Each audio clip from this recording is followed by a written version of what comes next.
Good evening बच्चों। आवाज़ आ रही है बेटा मेरी? इसमें वॉइस क्लियर?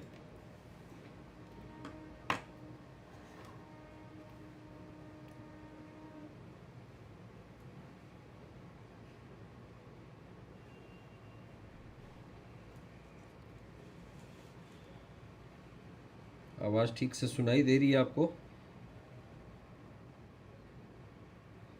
गुड।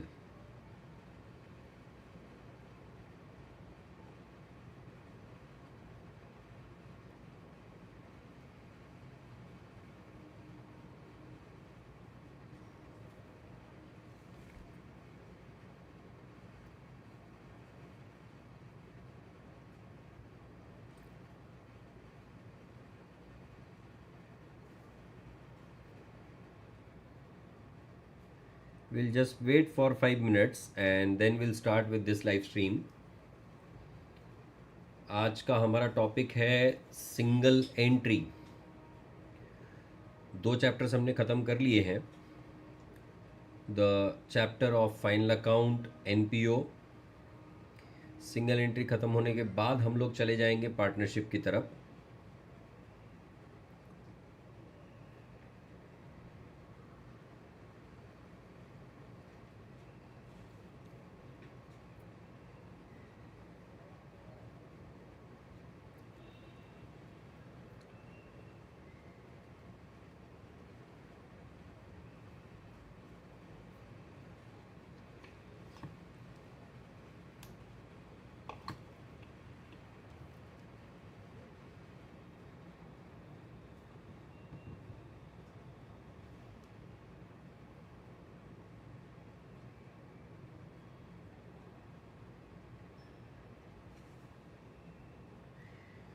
अब ऐसा है कि जैसे जैसे आपकी एग्ज़ाम नज़दीक आ रही है, आप में से कईयों को ऐसी फीलिंग आने लगी है कि यार अपना अब क्या होगा। पर याद रखिए दोस्तों, अगर आपने अच्छे से अपने पूरी पढ़ाई को फोकस में रखा हुआ है, आपने पिछले पूरे समय में सिर्फ इसी बात को ध्यान में रखा हुआ है कि आपके लिए आपकी पढ़ाई, आपकी एग्ज़ाम, ये सारी चीज़ें इम्पॉर्टेंट हैं, तो आप 100% पास हो जाओगे। ICAI कितना परसेंट रिज़ल्ट निकालती है, इससे आपको ज़रा सा भी फ़र्क नहीं पड़ने वाला है। आपकी एग्ज़ाम में आप पास हो जाओगे, ये बात पक्की है, क्योंकि आपने अपनी पढ़ाई, अपनी मेहनत को हमेशा प्रायोरिटी में रखा हुआ है। और अगर है तो इसका मतलब आप कंप्लीटली फोकस के साथ फोकस के साथ पास हो जाओगे।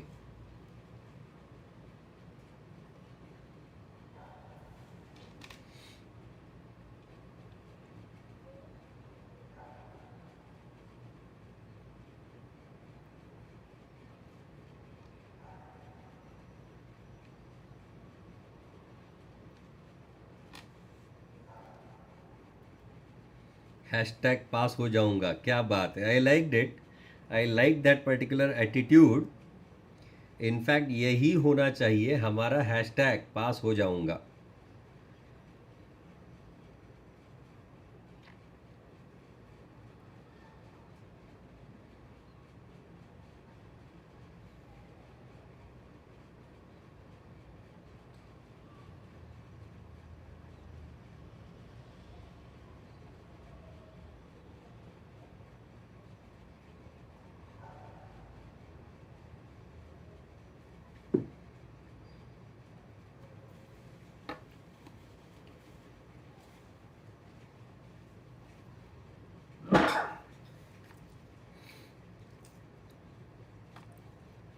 करेक्ट।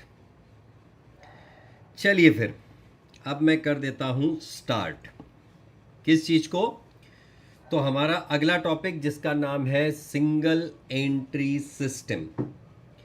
भले ही नाम सिंगल एंट्री सिस्टम है, हमें फॉलो तो कंटिन्यूअसली डबल एंट्री को ही करना है। इनफैक्ट मैं क्या करने वाला हूं, तो इस टॉपिक के लिए मैं आरटीपी के क्वेश्चंस और साथ ही साथ मैं फोकस करने वाला हूं आईसीएआई मॉड्यूल के क्वेश्चंस पर।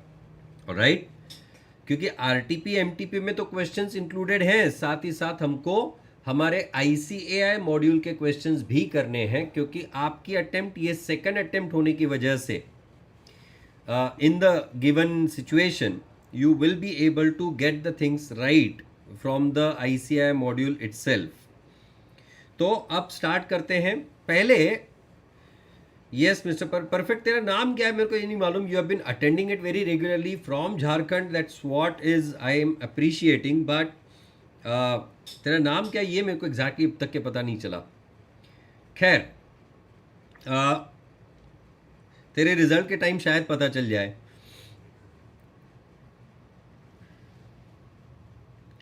जरूर मिलेंगे तुम्हारे रिजल्ट के बाद।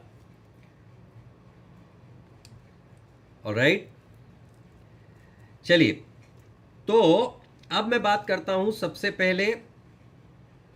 ओके प्रीतम, सबसे पहले बात करता हूं मैं फ्रॉम द पर्सपेक्टिव ऑफ कि आपको सिंगल एंट्री के टॉपिक में या फिर इनकम्प्लीट रिकॉर्ड्स के टॉपिक में ध्यान किस चीज पे रखना है। इंपॉर्टेंट क्या क्या होता है under the single entry system.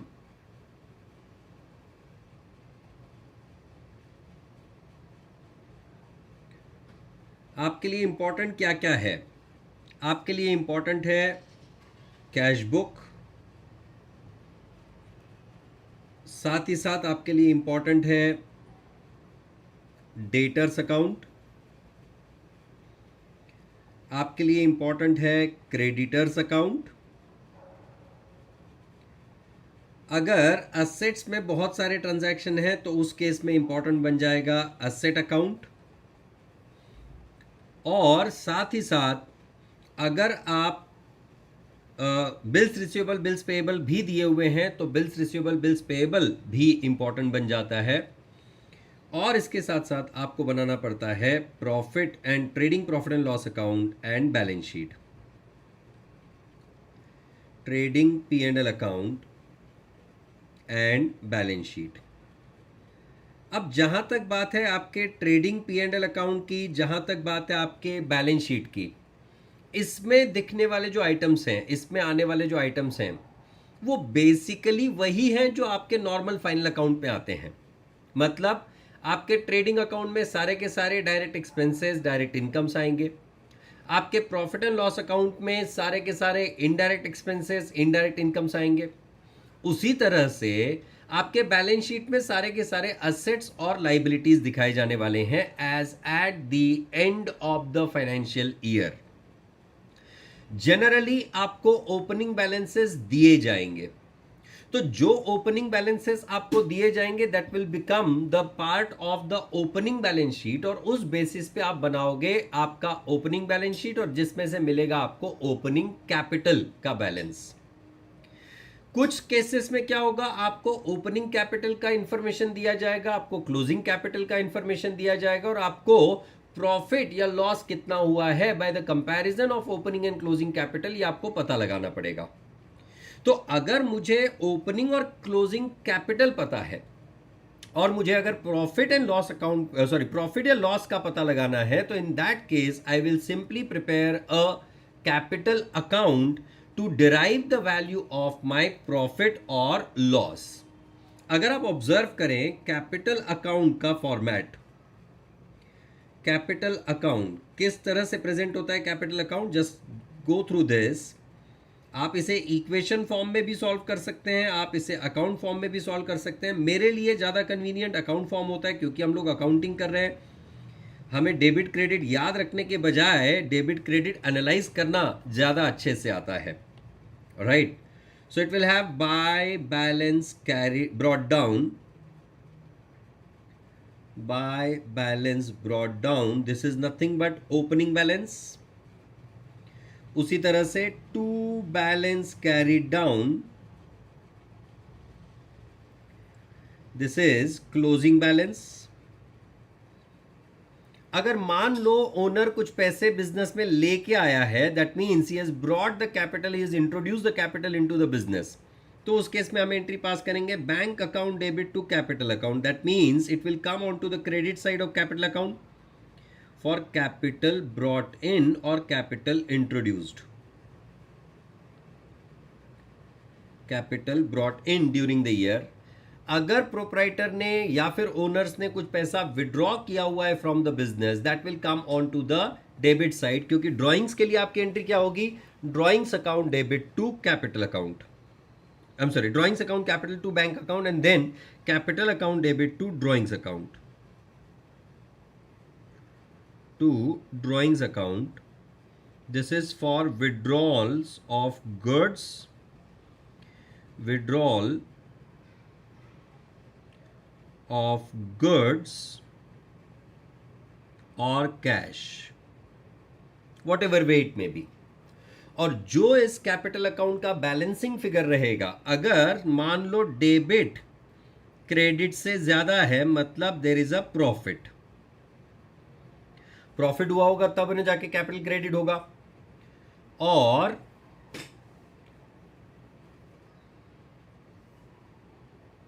Yes sure Kirti, you people can surely come and meet. और अगर क्रेडिट डेबिट से ज़्यादा है, मतलब आपने पैसे सॉरी आपके बिजनेस में हुआ है नुकसान, so this will be considered as loss. तो इस तरह के क्वेश्चंस आ सकते हैं जहां पे आपको पूछा जा सकता है कि आपका बिजनेस में प्रॉफिट या लॉस कितना हुआ, only on the basis of your capital, right, जिसमें आपको क्लोजिंग कैपिटल, ओपनिंग कैपिटल और कैपिटल के ट्रांजैक्शंस दिए जाएंगे। तो इस तरह का एक 5 मार्क का क्वेश्चन बन सकता है, that can be asked in the examination. दूसरा, अगर आपको फुल फ्लेजेड क्वेश्चन पूछे गए हैं तो आपको डेटर्स या क्रेडिटर्स अकाउंट के थ्रू परचेस या सेल की वैल्यू आइडेंटिफाई करनी पड़ सकती है, और उसके लिए आप क्या करोगे, उसके लिए आप बनाओगे डेटर्स का अकाउंट। डेटर्स के अकाउंट का जनरल बिहेवियर कैसे होता है, just try to observe and understand with this.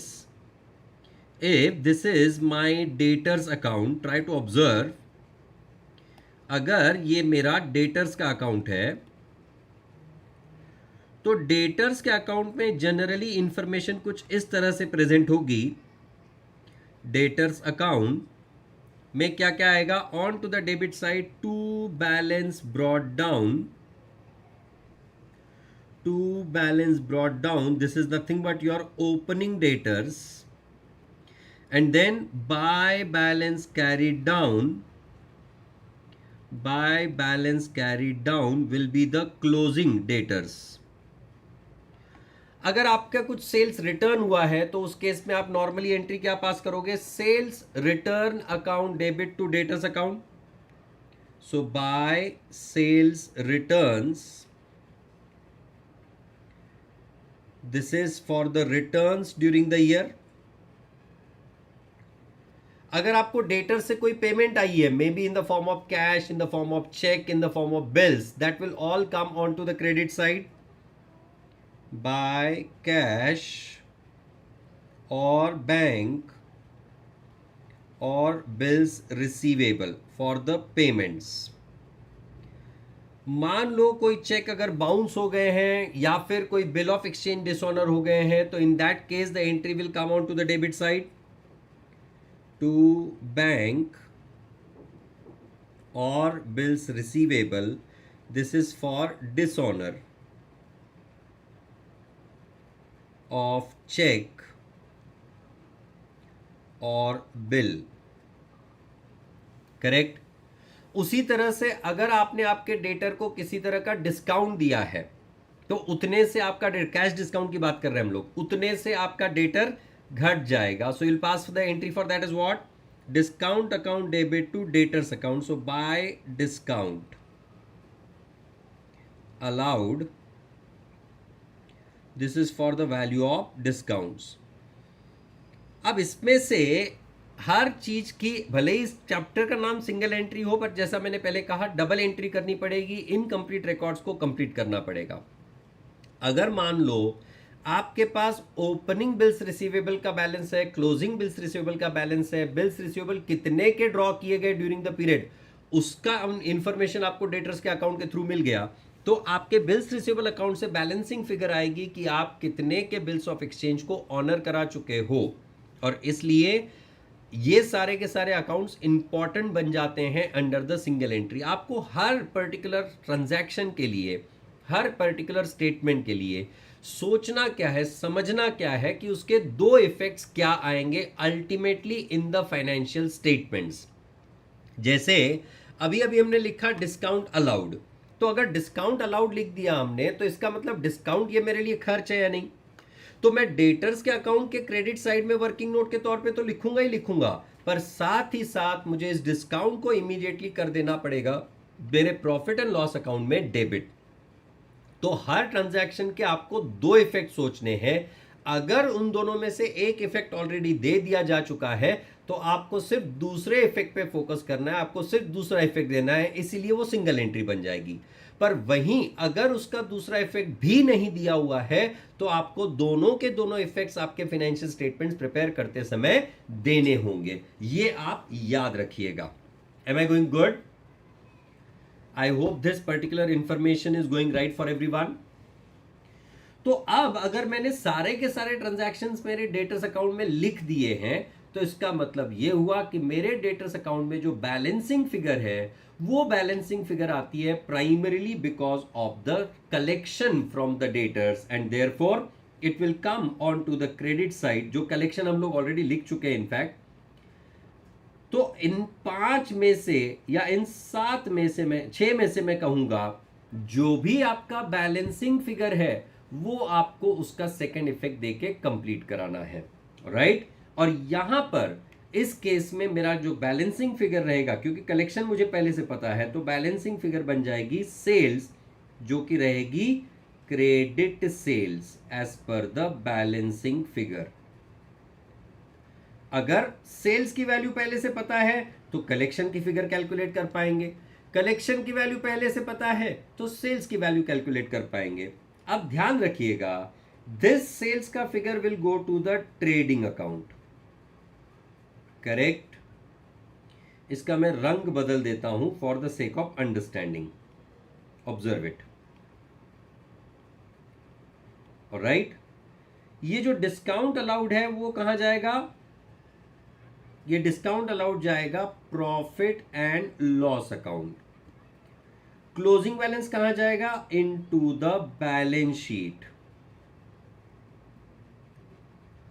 Opening balance कहां से आएगा? फ्रॉम द ओपनिंग बैलेंसेस और ओपनिंग बैलेंस शीट, जो कि हम लोग जनरली वर्किंग नोट के तौर पे बनाएंगे।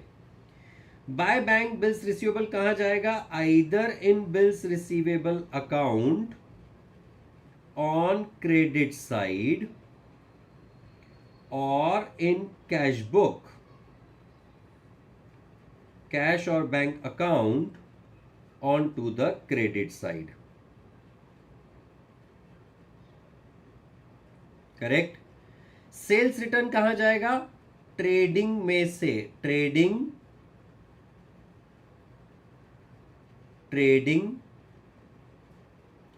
subtracted from sales, correct. और कलेक्शन कहां जाएगा? Into the cash oblique bank account. समझ आई बात? Is it clear for everyone? तो इस तरह से आपके ये सारे के सारे इफेक्ट्स दिए जाएंगे जब आप अपने फाइनेंशियल स्टेटमेंट्स बना रहे हो। हर ट्रांजैक्शन के आपको डायरेक्टली फाइनल दो इफेक्ट क्या जाएंगे ultimately in the financial statements, ultimately in which account it will affect, that is what you have to think of. फिर इसी का एग्जैक्ट रिवर्स बनेगा आपका सेल्स अकाउंट। वो किस तरह से बनाएंगे हम लोग? Just observe it. Creditors account की बात कर रहे हैं हम लोग, अगला वाला क्रेडिटर्स अकाउंट। क्रेडिटर्स अकाउंट में क्रेडिट साइड में आएगा by balance brought down, this is nothing but creditors opening balance to balance carried down, this is nothing but closing balance. फिर आपको क्रेडिटर्स अकाउंट में आएगा परचेसेस बाय परचेसेस. अब ये जो परचेसेस है ये अगर पहले से दिए हुए हैं तो ये बन जाएगा आपका information for deriving the payments to the creditors, या फिर अगर आपको परचेस की वैल्यू नहीं दी हुई है तो नॉर्मली ये बैलेंसिंग फिगर के तौर पे आएगा. फिर टू कैश और बैंक और bills payable. Bills, this is for payment. अब कई बार क्या होता है हम लोग बिल ऑफ एक्सचेंज को एंडोर्स करा देते हैं. जब बिल ऑफ एक्सचेंज एंडोर्स होते हैं तो हमारी एंट्री होती है creditors account debit to bills receivable account. और अगर हमने एक्सेप्ट किया हुआ बिल है तो हमारी एंट्री होगी creditors account debit to bills payable account. Yes और नो. फिर आ जाता है to discount received. To discount received, this is for the discount value which is agreed between you and your supplier. फिर आ जाता है टू परचेस रिटर्न्स. अगर आपने आपके सप्लायर को कोई गुड्स रिटर्न में भेजे हुए हैं तो that will come on to the debit side of your supplier account. Right. अब इस केस में जरा गौर फरमाएं तो ये purchase of credit will go to, और ये दोनों चले जाएंगे into the trading account. Purchase less returns. Closing balance of your creditors will go to balance sheet on liabilities side.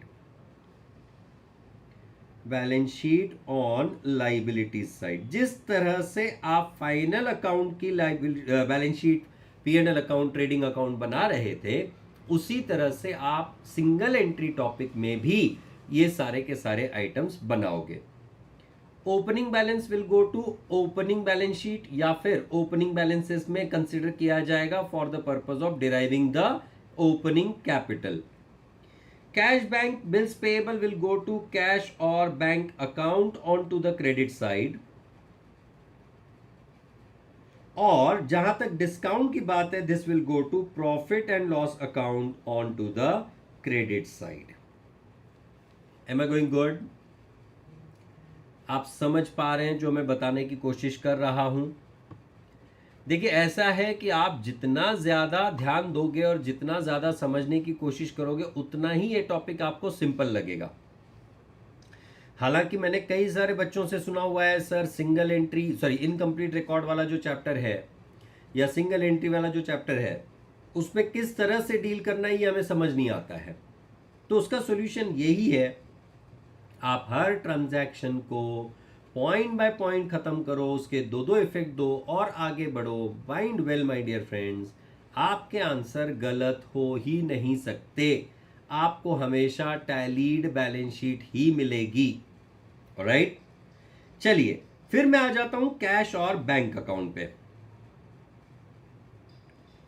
अब ये कैश और बैंक अकाउंट में क्या क्या आएगा, तो कैश और बैंक अकाउंट में मेनली आएंगे आपके सारे के सारे receipts and payments. Cash and bank account क्योंकि है बेसिकली आपका कैश बुक ही, सिर्फ उस कैश बुक को हमने ज्यादा डिटेल में बनाया हुआ है, पर यहां पे उसी चीज की समरी आने वाली है. That will be the only difference between the cash book that we are preparing here and the cash book that you generally observe on the day to day basis. Alright, तो अगर ये मेरा cash book है या cash oblique bank account है, इसमें information किस तरह से आएगी समझने की कोशिश करिए. To balance brought down, if it is the opening balance, और अगर सपोज ओवरड्राफ्ट दिया जाता है तो it will come on to the credit side by balance brought down as opening overdraft होगा तो. करेक्ट. अब आपके सारे के सारे पेमेंट्स आ जाएंगे on to the credit side. Payments, पर इन पेमेंट्स में से कुछ पेमेंट्स होगी रेवेन्यू पेमेंट्स और कुछ पेमेंट्स होगी कैपिटल पेमेंट्स। उसी तरह से आपके सारे के सारे रिसीट्स आ जाएंगे on to the debit side. Receipts में भी कुछ रिसीट्स आपकी रेवेन्यू रिसीट्स होगी और कुछ रिसीट्स आपकी कैपिटल रिसीट्स होगी। Now what do I mean by capital payment? Capital payment basically includes purchase of assets. Purchase of assets normally would be coming under the category of capital payment. What are the maximum marks for single entry system? Single entry system के लिए बेटा करीब करीब 10 mark के लिए सवाल पूछा जा सकता है, राइट? और क्योंकि इस पे 10 पूरे मार्क्स के लिए सवाल पूछा जा सकता है तो इसलिए हमें इस चैप्टर पे ध्यान तो पूरी तरह से देना ही चाहिए, isn't it? Whereas revenue payments क्या आएंगे? तो revenue payments will be all related to expenses. पर आपको अगर याद होगा, इवन इन एनपीओ टॉपिक मैंने ये कहा था कि जब आप रिसीट पेमेंट अकाउंट बनाते हो तो उस रिसीट पेमेंट अकाउंट के receipts include and payments include the amounts related to current year, previous year and subsequent year. The same logic my dear friends apply here also. और यहां logic क्या apply होगा? तो वो ये होगा कि आपके जो कलेक्शंस हैं उसमें अगर पिछले साल से रिलेटेड या अगले साल से रिलेटेड कोई आइटम्स हैं तो उसे हम इस साल की इनकम इन एक्सपेंडिचर या फिर इस साल के प्रॉफिट एंड लॉस अकाउंट में इंक्लूड नहीं कर सकते हैं। उसी तरह से अगर payments include the amount related to the previous year और subsequent year, it can not be considered as the expense of current year, और इसलिए उन अमाउंट्स को जो कि पिछले या अगले साल के लिए दिए गए हैं उन्हें हमें ओपनिंग या क्लोजिंग बैलेंस शीट में दिखाया जाना चाहिए। ऑलराइट, सो ये जो रेवेन्यू आइटम्स हैं ये अपीयर होंगे आपके बैलेंस शीट में या फिर आपके पी एंड एल अकाउंट में या फिर आपके ओपनिंग बैलेंस शीट में। तो expenses can further be divided into 3 parts. What are these 3 parts? For current year, for previous year और फॉर सब्सिक्वेंट ईयर। अगर ये एक्सपेंसेस करंट ईयर से रिलेटेड हैं तो this will go into the trading और profit and loss account on to the debit side. Current year से रहेंगे तो, but this will be adjusted with, added with what? Outstanding at the end and prepaid at beginning। और ये जो आपका outstanding at the and है, समझने की कोशिश करिए बच्चों, ये जो आपका आउटस्टैंडिंग एट द एंड है ये जाएगा आपके बैलेंस शीट के लाइबिलिटीज साइड में, whereas prepaid at the beginning होगा तो this will go into your opening balance sheet on to the asset side. जब मैं आपसे कहता हूं that it will go into the balance sheet liability side, मैं क्लोजिंग ओपनिंग का वर्ड यूज नहीं कर रहा हूं, तो उसका सिंपल मीनिंग होता है closing balance sheet. Whereas अगर आपने कोई एक्सपेंस इस साल में पे किए हैं पर वो पिछले साल के एक्सपेंसेस से रिलेटेड है, so this will appear where? In the opening balance sheet on to the liability side. Whereas अगर आपने कोई पेमेंट करी है, कोई एक्सपेंस का अमाउंट पे किया है पर वो आपके सब्सिक्वेंट ईयर से रिलेटेड है, मतलब दिस इज प्रीपेड एक्सपेंस और not, and if this is prepaid expense this will appear in closing balance sheet on to the asset side. Did you people get this? In fact दोस्तों ये एक सबसे बड़ा फायदा होता है अगर आपने एनपीओ का टॉपिक पहले खत्म कर लिया और सिंगल एंट्री का टॉपिक बाद में कर रहे हो, तो लॉजिकली बहुत सारी ऐसी चीजें हैं जो आपके एनपीओ टॉपिक में कवर हो चुकी हैं उसी का सिर्फ एक्सटेंशन कर रहे हैं, ऐसी वाली फीलिंग आती है। खैर एनीवेज, जिस तरह से आपके रिसीट्स सॉरी पेमेंट्स को डिवाइड किया हमने, और अगर परचेस ऑफ असेट होगा, this will be added to assets in balance sheet. I hope दोस्तों आप ये सारी चीजें जो मैं आपको लिखवा रहा हूं typically from the exam point of view, इसको आप अपनी कॉपी में उतार रहे हो। क्योंकि दोस्तों क्या है कि यही चीज आप एग्जाम तक के बार बार तो पढ़ नहीं सकते हो ना, तो वही आपका समय बचाने के लिए ये रैपिड रिवीजन वाले सेशंस हैं, और आप उसका पूरा पूरा फायदा उठा रहे हो, ये देख के हमको बहुत खुशी हो रही है। तो चलिए आगे बढ़ते हैं। रेवेन्यू रिसीट्स अगर होगी तो these are nothing but the incomes for the business और not. Whereas capital receipt किस तरह की हो सकती है, या तो ये हो सकता है कैपिटल इंट्रोड्यूस्ड, या तो ये हो सकता है आपके सेल ऑफ असेट से रिलेटेड। करेक्ट। तो अगर ये आपके रेवेन्यू इनकम्स हैं तो इसका भी ट्रीटमेंट एग्जैक्टली उसी तरह से होगा जो आपके एक्सपेंसेस से रिलेटेड हुआ। मतलब दिस में include related to current year, this may include related to subsequent year, and this may also include the incomes related to previous year. तो अगर ये पिछले साल की इनकम है, that means it will be pre-received at the beginning. At beginning. और अगर ये pre-received at the beginning है दोस्तों, तो इसका मतलब ये आपके लिए ओपनिंग बैलेंस शीट की असेट बन जाती है, क्योंकि रिसीवेबल था। करेक्ट। उसी तरह से अगर ये पर्टिकुलर इनकम जो है ये सब्सिक्वेंट ईयर से रिलेटेड है, मतलब pre received at the current year हुआ है नहीं, सॉरी प्री रिसीव्ड नहीं, ये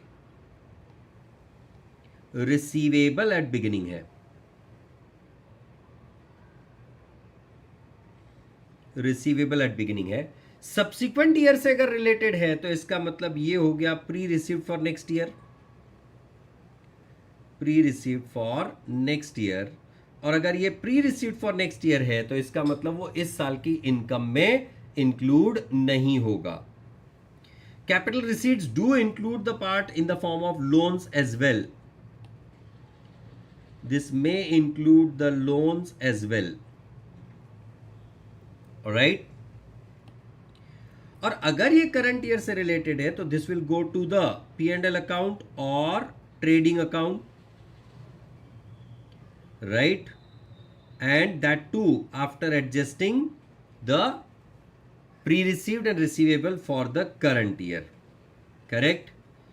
तो ये हो गया आपके रेवेन्यू रिसीट्स के बारे में। कैपिटल रिसीट अगर कैपिटल इंट्रोडक्शन है तो एड टू कैपिटल, या फिर show it on the credit side of capital. Sale of asset अगर है तो book value of asset sold will be subtracted from assets, whereas profit और loss on sale of asset, profit और loss on sale of asset will go to profit and loss account only। Trading account नहीं कहा मैंने कहा सिर्फ profit and loss account. Am I clear on this? Cash book की concept आप लोगों के लिए क्लियर है क्या? और इसके बाद जो क्लोजिंग बैलेंस बचेगा, may be the overdraft, may be the positive balance, that will be appearing in the balance sheet on to the asset side और liability side as the case may be. समझ पा रहे हैं आप ये सारी बातें?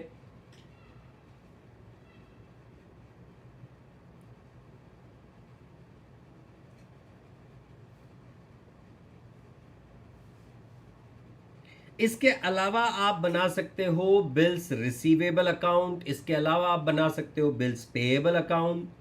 बिल्स रिसीवेबल अकाउंट में कौन कौन से आइटम आएंगे? सारे के सारे बिल ऑफ एक्सचेंज जो आपने इस साल में ड्रॉ किए हैं, सारे के सारे बिल ऑफ एक्सचेंज जो आपको एंडोर्समेंट में मिले हैं, सारे के सारे बिल जो आपने अपने क्रेडिटर्स को एंडोर्स कराए हैं, how will that bills receivable account look like? To balance brought down, opening balance, by balance carried down, closing balance. Bill drawn, the entry will be bills receivable account debit to drawee account, so debit side में आएंगे to debtors.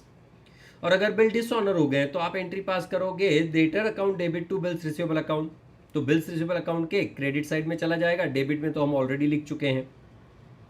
कुछ bills अगर आपने endorse कराए हैं तो उस case में आप एंट्री पास करोगे creditors account debit to bills receivable account. In that case creditors will be debited and bills receivable account will be credited. और अगर मान लो आपके बिल्स ऑफ एक्सचेंज डिसऑनर हो जाते हैं और अगर वो एंडोर्स्ड हैं तो आपकी एंट्री होती है drawee account debit to endorsee account. उस केस में आपकी एंट्री आएगी debtors account debit to creditors account, मतलब डेटर्स को डेबिट करना है, क्रेडिटर्स को क्रेडिट करना है. Why we don't add amount of sale on a sale of asset in cash और बैंक बैलेंस? बेटा जी आपका कैश बुक ही था, आपने आपके कैश बुक के डेबिट साइड में ऑलरेडी लिख रखा है सेल ऑफ असेट. हम उसी को सिर्फ किस तरह से सेकंड इफेक्ट देना है उसके बारे में बात कर रहे हैं. आई डोंट नो आपके साथ सब समझ आता है बट एग्जाम हॉल में डर के कारण बिगड़ जाता है. देखिए साहिल, बात तो सिंपल है, आपका पॉइंट बिल्कुल वैलिड है.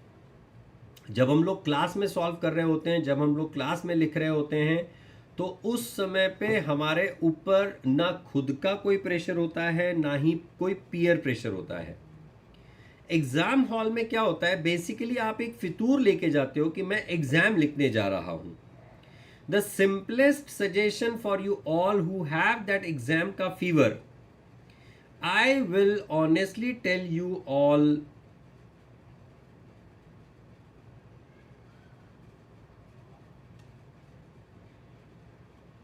I have told you all कि आप जब भी कोई चीज़ एग्ज़ाम के हिसाब से लिखते हो तो आप सबसे पहले तो ये ध्यान रखिए कि ये आपके लिए एक रूटीन है. और वो कब होगा, जब आपने एक comfortable number of question solve किए हुए हैं, जो कि हम लोग यहाँ करने की कोशिश कर रहे हैं.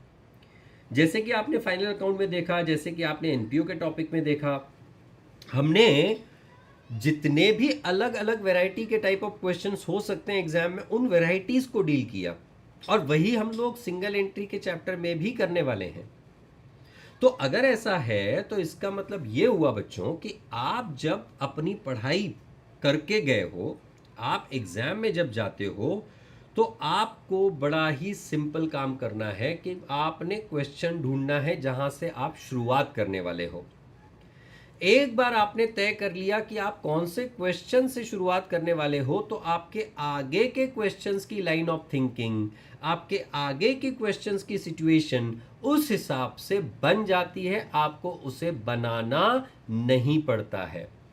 और इसी वजह से जो बच्चा पास होता है, जिसको कंफर्टेबल मार्क्स मिलते हैं, उसके लिए कंफर्ट क्यों बढ़ जाता है, क्योंकि जब वो एग्जाम में अपने क्वेश्चंस को लिख रहा होता है तो ये सोच के नहीं लिख रहा होता है कि मैं एग्जाम पेपर लिख रहा हूं. हाँ ऑफ कोर्स वो माइंडसेट होता है, but at the same time दिमाग में यही रहता है कि मैं इस एग्जाम को पास करने वाला हूं क्योंकि मैंने already reasonable number of questions की प्रैक्टिस कर रखी है.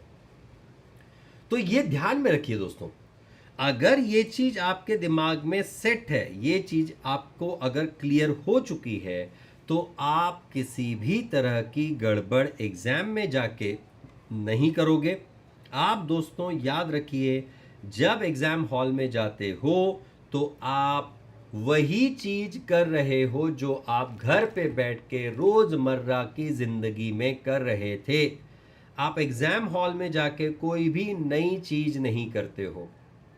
अगर आपने मिलिट्री के कभी कोई स्पीचेस सुने होंगे तो उस समय पे वो जो अफसर होता है, वो अपने जो जवान होते हैं उनको हमेशा सिर्फ एक ही बात बोलता है, और वो क्या, कि आज तक जो आप करते आए हो, आपने जंग के मैदान में भी जाके वही करना है. अगर आपको बंदूक चलाना आती है, आपको चाकू चलाना आता है, तो आप एग्जाम में जाके सिर्फ वो बंदूक चलाइए, चाकू चलाइए, बाकी गोली अपना काम, धार चाकू की अपने आप काम कर लेगी। आपको कुछ नया नहीं करना होगा। Right? So please take care of this, calm yourself, keep shant yourself and go ahead in the exam and crack it like that. और दोस्तों, मैंने आज तो ये तय कर लिया है कि एग्जाम के एक दिन पहले तक मैं आपका पीछा नहीं छोड़ने वाला हूं। मैं अभी एक नए तरह के एक शॉर्ट नोट्स तैयार कर रहा हूं, जो कि मैं आपको एग्जाम के एक दिन पहले आपका सेशन लेते हुए शेयर करूंगा। वो सारी की सारी चीज़ें आपके सामने होगी। उस समय पे आप जाओगे एग्जाम में, आपके कंसेप्ट पूरी तरह से पता है और उन कंसेप्ट को लेके आप आगे बढ़ोगे। राइट? वेल एनीवेज, तो इस तरह से हमारा बेसिक डिस्कशन जो है सिंगल एंट्री पे या फिर इनकम्प्लीट रिकॉर्ड पे ये होता है खत्म। आपने लिख लिया इन सब चीज़ों को कि और समय चाहिए आपको लिखने के लिए? मुझे ये लग रहा था कि क्योंकि मैं इतना भाष्य कर रहा हूं तो इतने पीरियड में आप लोगों ने ये सारी चीज़ें लिख ली होगी। पर कई बार होता है कि हम लोग प्रवचन सुनने बैठते हैं तो इतने मग्न हो जाते हैं प्रवचन में कि हमको लगता है कि बस ये प्रवचन ही सही चीज़ है अपने लिए लाइफ में। मैं कहता हूँ नहीं, आपकी लाइफ में इम्पॉर्टेंट आपका सक्सेसफुल होना है, और उसके लिए हम लोग आपके साथ प्रतिबद्ध हैं, कटिबद्ध हैं। हम आपके लिए पूरी तरह से मेहनत कर रहे हैं, बस ये चाहते हैं कि आप भी अपने लिए उतनी ही मेहनत करिए। ऑलराइट? हाँ, तो इससे रिलेटेड मेरे हिसाब से हमारे पास जो आरटीपीज एमटीपीज हैं, क्योंकि पिछले वाले सेशंस, पिछले वाले पेपर्स में तो ये सारी चीज़ें नहीं होगी, मैं लेटेस्ट आरटीपी एमटीपी पे आ जाता हूँ। उसमें अगर मिल जाते हैं तो ठीक है, नहीं तो हम लोग आरटीपी और आईसीआई मॉड्यूल को डील करेंगे। ये हमारे पास एमटीपी है। मैं रिवर्स ऑर्डर में जा रहा हूँ। आपके पास ये वाली कॉपी ऑलरेडी होगी बच्चों, क्योंकि मैंने ये डिस्क्रिप्शन बॉक्स में जोड़ के रखी हुई है। अगर नहीं है तो आप अभी डिस्क्रिप्शन बॉक्स में से इसको डाउनलोड कर लीजिए। मैं रिवर्स ऑर्डर में जा रहा हूँ। ये हमारी एमटीपी मॉक टेस्ट पेपर है अप्रैल 2024 का, और उसमें क्वेश्चन दिया हुआ है question number,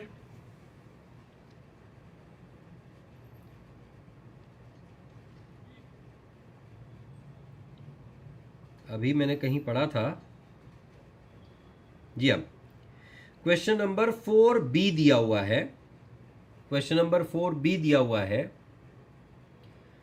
luck matters in the exam. I'm sorry Mr. Sahil, but I would clearly and categorically mention on this कि आपकी एग्जाम में आपके लक का परसेंटेज है 5 और आपकी पढ़ाई का परसेंटेज है 35 और 60% होता है आपका कॉन्फिडेंस। ये मैं मेरे खुद के एक्सपीरियंस के साथ बोल रहा हूँ।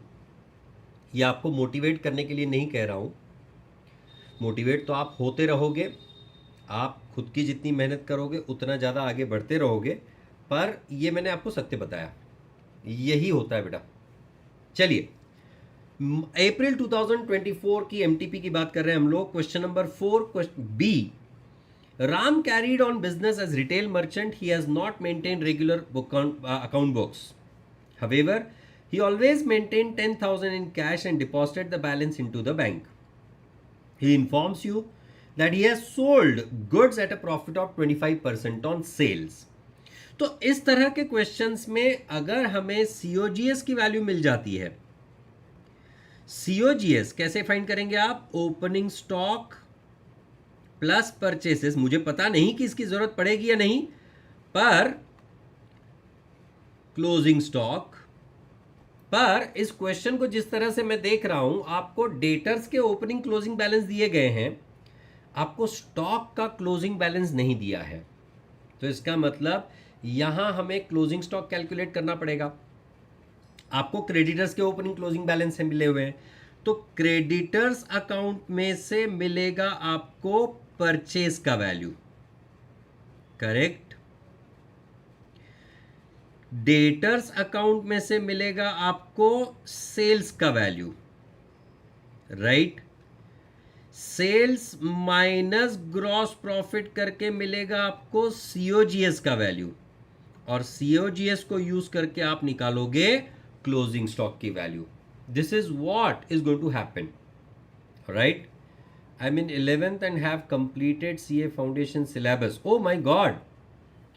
And done with 11th and 12th syllabus. Can you please guide me whether I should now prepare to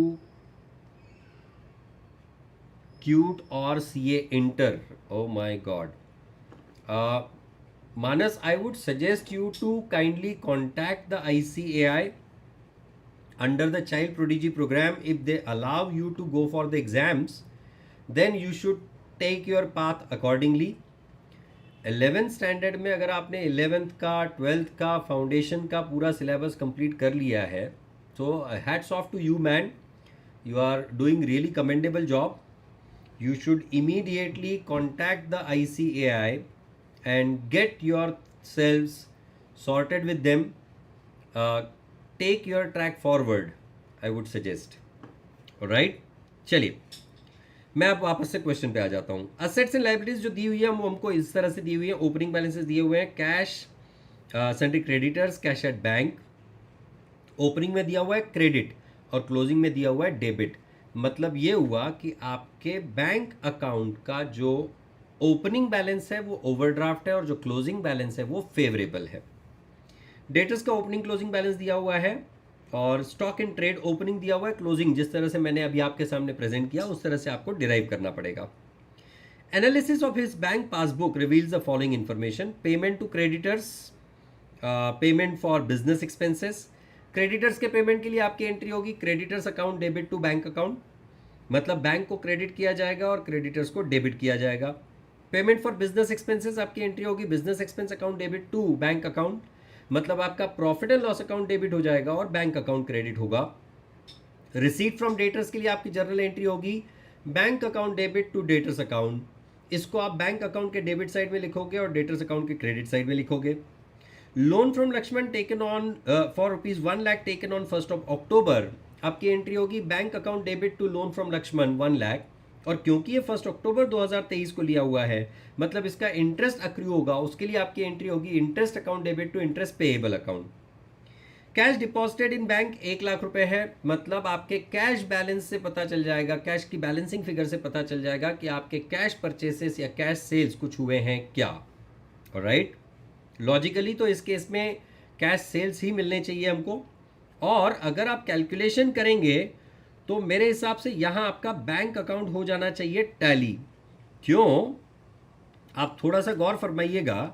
आपका ओपनिंग बैलेंस दिया गया था 50,000 रुपये, आपने क्रेडिटर्स को पेमेंट की 7 लाख रुपए की, आपने एक्सपेंसेस के लिए खर्च किया 1,20,000 रुपये, आपको डेटर्स से पैसा मिला 7,50,000 रुपये, और आपने लोन लिया 1 लाख रुपए का और आपके बैंक में जमा हो गए 1 लाख रुपए.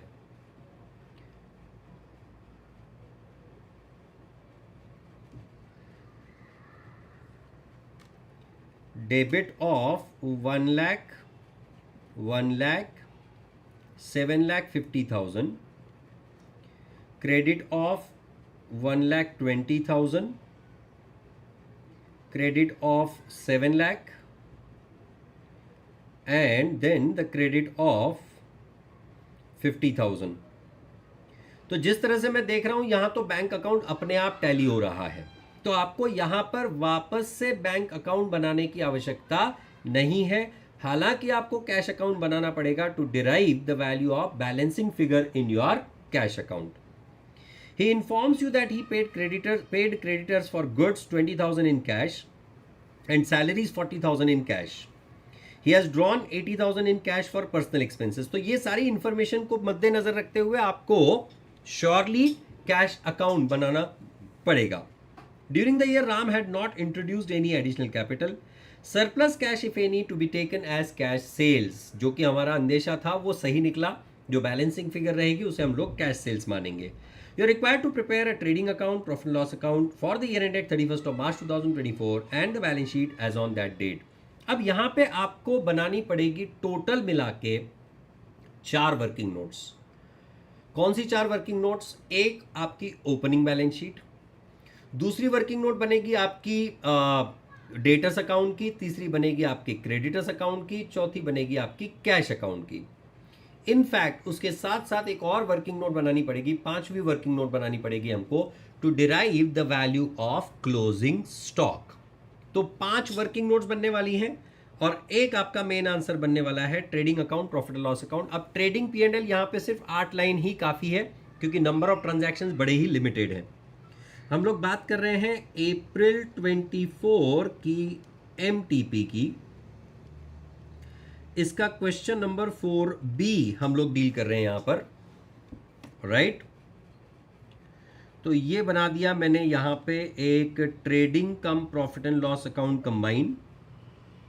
हालांकि मैं फाइनल अकाउंट में जनरली सजेस्ट करता हूं कि आपने ट्रेडिंग अकाउंट अलग पन्ने पे बनाना चाहिए, आपने प्रॉफिट एंड लॉस अकाउंट अलग पन्ने पे बनाना चाहिए, पर यहां मैं उस तरह का सजेशन क्यों नहीं दे रहा हूं आपको, क्योंकि नंबर ऑफ ट्रांजैक्शंस बहुत ही लिमिटेड है बच्चों, और इस वजह से हमें अलग अलग trading profit and loss account बनाने की आवश्यकता नहीं पड़ेगी। बैंक के ट्रांजैक्शंस का ऑलरेडी इफेक्ट दे दिया जा चुका है हमको, इसलिए हम लोग बैंक अकाउंट भी वापस से नहीं बनाने वाले हैं। उनके सिर्फ जो सेकेंड इफेक्ट्स हैं उनको हम लोग कंप्लीट करने वाले हैं। ये मैंने बना दी मेरी balance sheet as on 31 of March, मतलब ये मेरी क्लोजिंग बैलेंस शीट मानी जाएगी। साथ ही साथ मैं बनाऊंगा एक ओपनिंग बैलेंस शीट, एक डेटर्स का अकाउंट, एक क्रेडिटर्स का अकाउंट। तो ज़रा गौर फरमाइएगा किस तरह से बनाने हैं हमने debtor account, creditor account and the opening balance sheet. ये मेरे वर्किंग नोट्स का हिस्सा है सारे के सारे। देखिए दोस्तों, वर्किंग नोट आप अलग से बनाएं या ना बनाएं उससे फ़र्क नहीं पड़ता है, पर वर्किंग नोट बनाने से आपके आंसर सही होने की मात्रा बढ़ जाती है, और इसी वजह से मैं हमेशा इंसिस्ट करता हूं आपने प्रॉपर प्रेजेंटेशन के साथ वर्किंग नोट्स बनानी चाहिए, राइट। तो ये मेरी बन गई ओपनिंग बैलेंस शीट। क्योंकि सब मिला के 6-7 ही आइटम दिए हुए हैं तो मैं इसलिए इसके ऊपर बहुत ज़्यादा खर्च नहीं कर रहा हूँ लाइनों का। ये आ गया मेरा डेटर्स का अकाउंट,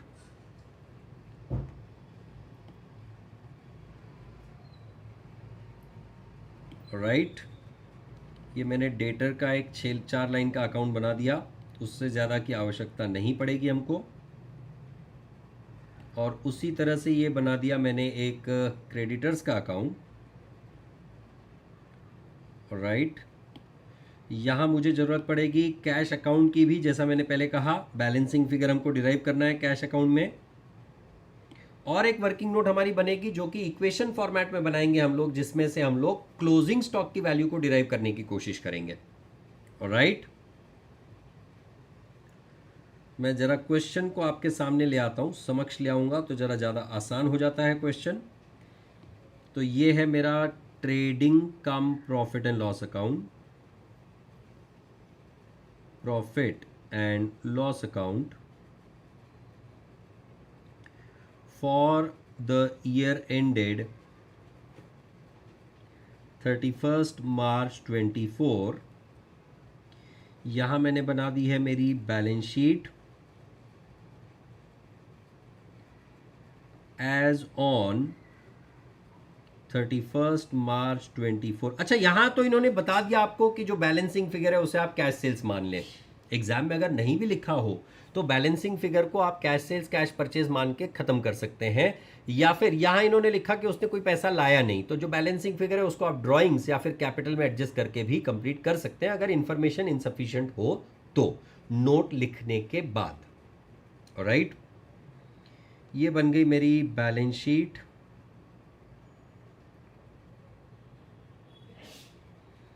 एज ऑन 1 अप्रैल 23। ये जैसा कि मैंने पहले कहा कि ये मेरा डेटर्स का अकाउंट है, ये मेरा क्रेडिटर्स का अकाउंट है, और ये मेरी कैश अकाउंट का फॉर्मेट है। और मैंने आखिरी वाला जो मैंने आपको वर्किंग नोट कहा वो हम लोग इक्वेशन फॉर्मेट में बनाएंगे, इसलिए वहाँ का अकाउंट नहीं बनाया मैंने, राइट। चलिए एक एक करके डील करते हैं। आप पहला पेमेंट टू क्रेडिटर्स, क्या एंट्री करी आपने? Creditors account debit to bank account, तो क्रेडिटर्स अकाउंट के डेबिट साइड में चला जाएगा टू बैंक ₹7 लाख। फिर आपको क्या आ गया, बिजनेस एक्सपेंसेस पेड फॉर 1,20,000, कुछ नहीं बताया हुआ है, मतलब हम इसे अज्यूम करेंगे इनडायरेक्ट एक्सपेंस, तो ये चला जाएगा P&L अकाउंट के डेबिट साइड में टू बिजनेस एक्सपेंसेस। अब इसमें जो सैलरीज और बाकी के आइटम्स है वो इंक्लूडेड नहीं है, वो हमारे कैश अकाउंट से आएंगे। जैसे जैसे लाइन दी गई है मैं सिर्फ उसको कंप्लीट कर रहा हूं, मैं इसके अलावा अपना दिमाग बिल्कुल भी नहीं लगा रहा हूं। रिसीट फ्रॉम डेटर्स, आपकी एंट्री क्या होगी, bank account debit to debtors account, so debtors account के क्रेडिट साइड में लिख दूंगा मैं by bank ₹7,50,000। During the year you have taken the loan on 1 October 2023, तो इसका मतलब आपने इसी साल में लोन लिया है, तो ये चला जाएगा आपके क्लोजिंग बैलेंस शीट के, माफ़ कीजिएगा यहाँ पे मैंने वो गलती से यहाँ बैलेंस शीट के फॉर्मेट में लिख दिया, ये P&L अकाउंट में जाना चाहिए था, उसको मैंने शिफ्ट करा दिया, और यहाँ पे बैलेंस शीट में जाएगा मेरा क्या, 10% loan, 10% loan, 10% loan from Lakshman ₹1 lakh. अब क्योंकि इसके ऊपर के ब्याज के पेमेंट के बारे में हमको कोई इंफॉर्मेशन नहीं है, तो हम लोग अज्यूम कर रहे हैं कि उसका इंटरेस्ट अक्रूड है, सो add interest accrued, that is 1 lakh into 10% into 6/12, that comes to 5,000। हालांकि आप ब्याज और लोन की अमाउंट को अलग अलग लिख सकते हैं, करेक्ट। उसी तरह से ये इंटरेस्ट क्योंकि मेरे लिए खर्च है, तो it will go to the P&L account debit side to interest on loan, क्योंकि कैलकुलेशन में पहले से दिखा चुका हूं, तो मैं वापस से यहां पे कैलकुलेशन प्रेजेंट नहीं कर रहा हूं। 5,000 कैश डिपॉजिटेड इन बैंक, तो इसका मतलब ये कैश अकाउंट के क्रेडिट साइड में चला जाएगा। कैश अकाउंट हमने वर्किंग नोट के तौर पे ऑलरेडी बना दिया है, बाय बैंक ₹1 लाख। यहां मान लो अगर बैंक का ओपनिंग क्लोजिंग बैलेंस टैली नहीं हुआ होता, तो in that case I would have prepared the bank account, और उसका जो बैलेंसिंग फिगर है वो मैंने कैपिटल सेल्स या परचेज के थ्रू एडजस्ट किया होता। He informs you that paid to creditors goods for goods ₹20,000, क्या एंट्री होगी, creditors account debit to cash account, so by creditors ₹20,000, salaries paid in cash is ₹40,000, so by salaries ₹40,000, and he has drawn cash for his personal use, मतलब ये drawings की बात कर रहे हैं, drawings की एंट्री क्या होगी, drawings account debit to, drawings account debit to cash account, so by drawings ₹80,000। अब ये तीन इफेक्ट देने के बाद में अब इसका सेकंड इफेक्ट कहां चला जाएगा, इनटू द रिस्पेक्टिव अकाउंट्स। जहां तक बात है क्रेडिटर्स की, तो क्रेडिटर्स के डेबिट साइड में चला जाएगा टू कैश ₹20,000।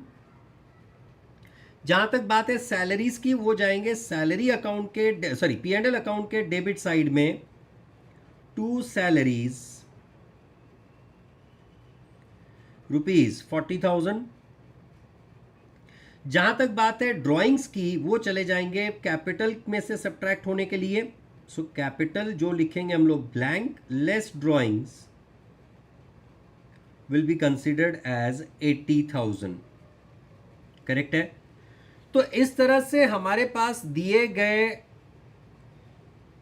जो भी आइटम थे इन द फॉर्म ऑफ एडजस्टमेंट्स, उनको हमने कर लिया खत्म। अब हमें डील करना है with the opening and closing balances. तो ओपनिंग क्लोजिंग बैलेंसेस ये सिर्फ और सिर्फ आपके वर्किंग नोट में नहीं, तो आपके ओपनिंग और क्लोजिंग बैलेंस शीट्स में भी आते रहेंगे। सबसे पहले ओपनिंग बैलेंस शीट के एसेट साइड में कैश इन हैंड, पहले मैं क्लोजिंग बैलेंसेस लिख रहा हूं, तो मैं पहले क्लोजिंग बैलेंस शीट की तरफ चला गया। 10,000। क्रेडिटर्स चले जाएंगे लाइबिलिटी साइड में, sundry creditors ₹90,000। Cash at bank, ये डेबिट बैलेंस दिया गया है क्लोजिंग में, तो ये चला जाएगा आपके असेट साइड में, कैश एट बैंक 80,000। यस और नो? डेटर्स का क्लोजिंग बैलेंस दिया गया है, तो ये चला जाएगा असेट साइड में, डेटर्स 3,50,000। उसी तरह से आपका स्टॉक इन ट्रेड अभी भी फाइंड करना बाकी है, तो ये बाद में आएगा। अब आ जाते हैं हम लोग ओपनिंग बैलेंस शीट की तरफ। ओपनिंग बैलेंस शीट के असेट साइड में cash in hand ₹10,000। Creditors liability side में, क्रेडिटर्स 40,000। उसी तरह से कैश एट बैंक को भी क्रेडिट बैलेंस है, मतलब ये हो गया बैंक ओवरड्राफ्ट ₹50,000। डेटर्स चला जाएगा आपके असेट साइड में, डेटर्स 1 लाख। और स्टॉक इन ट्रेड चला जाएगा असेट साइड में, स्टॉक इन ट्रेड ₹2,80,000। तो ये आपके ओपनिंग और क्लोजिंग बैलेंस में तो आ गए, प्लस साथ ही साथ आपको इनको दिखाना पड़ेगा इनटू योर, साथ ही साथ आपको इनको दिखाना पड़ेगा into your respective working notes as well और नॉट। तो अब हम लोग आ जाते हैं वर्किंग नोट्स की तरफ। सबसे पहली वर्किंग नोट है हमारी कैश अकाउंट की। कैश अकाउंट के डेबिट साइड में, to balance brought down as 10,000। और साथ ही साथ क्रेडिट साइड में, by balance carry down 10,000। Correct? क्योंकि ओपनिंग क्लोजिंग बैलेंस शीट में ऑलरेडी आ चुका है, इसलिए हमको इसे वापस से देखने की जरूरत नहीं है। करेक्ट है? I hope you people are getting my points absolutely correct.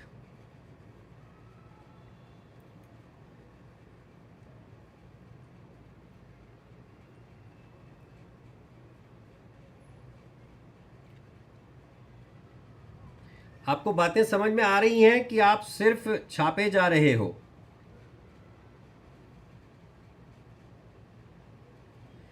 मुझे ऐसा नहीं लगना चाहिए कि मैं सिर्फ फ्लो में आपको बताया जा रहा हूं और आप बस लिखे जा रहे हो।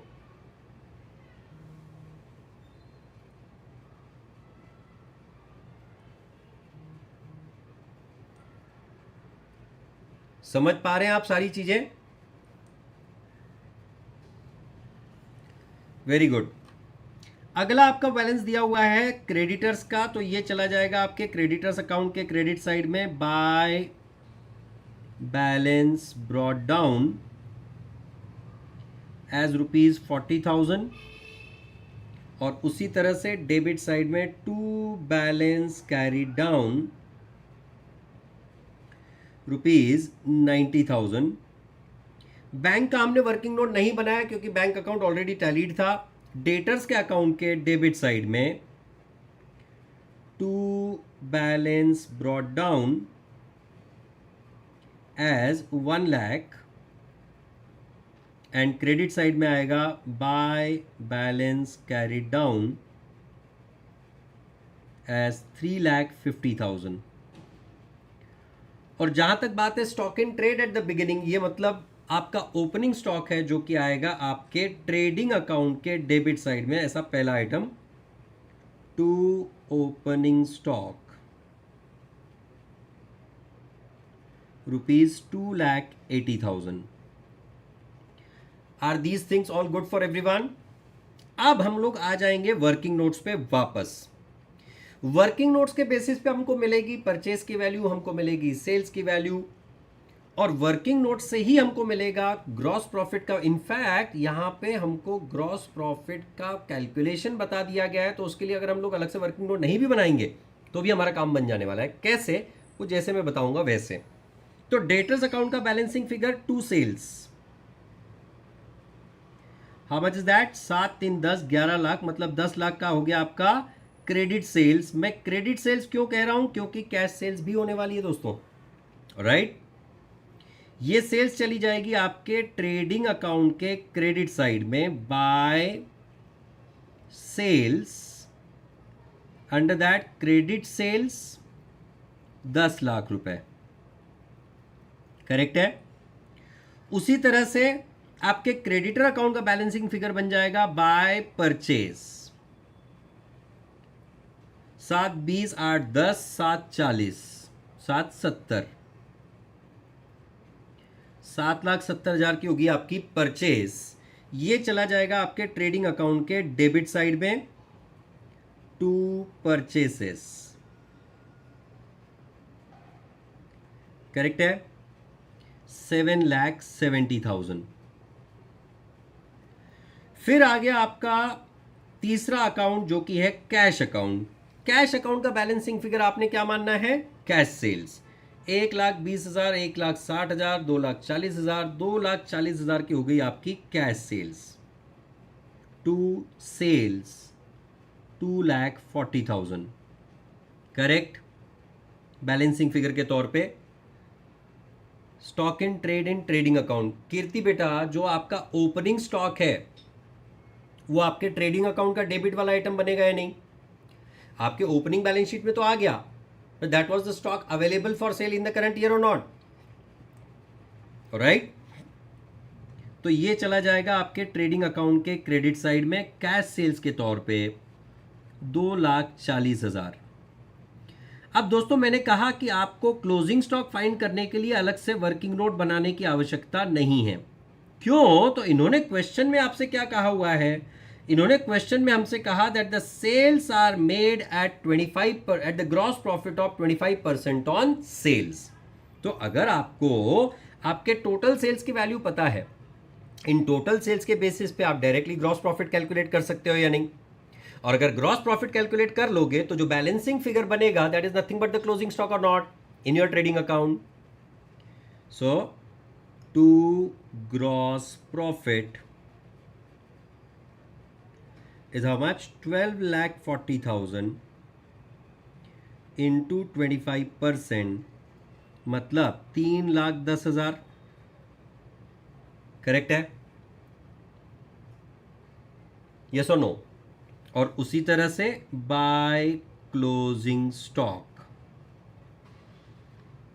जो कि बन गया आपके लिए बैलेंसिंग फिगर 7 10 50 13 60 1,20,000।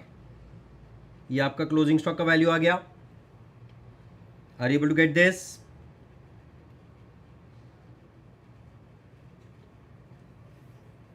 चेक कर लीजिए एक बार। 280 770 310 1240 120 बराबर। And this 1,20,000 will be appearing where? into the balance sheet onto the asset side, trading stock in trade 1,20,000, correct? अब हम कैलकुलेट करेंगे हमारे बिजनेस का net profit by gross profit brought down, that comes to 3,10,000। और ये 3,10,000 में से अगर मैंने 5,000 1,20,000 और 40,000 को सब्ट्रैक्ट कर दिया तो टू नेट प्रॉफिट आ जाता है 1,45,000। This 1,45,000 is transferred to capital, transferred to capital, am I right? Yes और नो? और फिर हमारे बैलेंस शीट में ऐड नेट प्रॉफिट आ जाएगा 1,45,000, इज इट राइट? अब आपका ओपनिंग बैलेंस शीट क्लोज करने की बारी आ गई। 280 प्लस 1,00,000 प्लस 10,000 माइनस 90,000, मतलब आपका ओपनिंग कैपिटल जो आया बैलेंसिंग फिगर के तौर पे वो आ गया आपका 3 लाख रुपए, करेक्ट है। और ये 3 लाख आ जाएगा आपके क्लोजिंग बैलेंस शीट की लायबिलिटी साइड में, 3 लाख रुपए। और इस तरह से आपका टोटल हो जाता है 3 लाख प्लस 1 45 माइनस 80,000 का कैपिटल, दैट इज 3,65,000 का कैपिटल, करेक्ट, प्लस 1,05,000 आपका है लोन और इंटरेस्ट, और 90,000 के हैं क्रेडिटर्स। तो ये बन जाते हैं 5,60,000 की लाइबिलिटीज़। एसेट्स के तौर पे भी चेक कर लेते हैं हम लोग, 120,000 plus 10,000 plus 80,000 plus 350,000, that comes to 5,60,000 as the asset side का टोटल। Is it right? 5,60,000 बनता है बेटा, 7,20,000 कैसे आया जी? बैलेंस शीट का टोटल बन गया आपका 5,60,000, 5,60,000। Am I right? दोस्तों, मैं rapid revision sessions, even though कुछ लोग टेस्ट सीरीज में बिजी हैं, फिर भी रोकने वाला नहीं हूं। I am going to continue it. कल का सेशन हम लोग लेंगे रात 8 बजे इंस्टेड ऑफ 7 o'clock। सो कल रात 8 बजे वापस से मिलेंगे हम लोग हमारे रैपिड रिवीजन सिंगल एंट्री के सेशन के लिए। कल शायद से मैं इस चैप्टर को कर दूंगा ख़त्म, और परसों से इमीडिएटली हम लोग स्टार्ट कर लेंगे हमारा पार्टनरशिप का चैप्टर। ऑलराइट, परसों के सेशन के लिए थोड़ा सा एक्स्ट्रा समय रखिएगा। मुझे पता है जो टेस्ट सीरीज देने वाले हैं उनके लिए मैथ्स का पेपर आने वाला है, तो थोड़ा सा उनके लिए भी गड़बड़ होएगा, बट थोड़ा सा आप 2 घंटे का समय मेरे लिए रखिएगा। समय मैं कल बताऊंगा आपको कितने बजे हम लोग वो रैपिड रिवीजन लेने वाले हैं। तो आप बिल्कुल ध्यान से पढ़िए, रोज पढ़िए, बहुत पढ़िए, और पहले अटेम्प्ट में पास हो जाइए। That's it for the day. Thank you very much. Bye bye.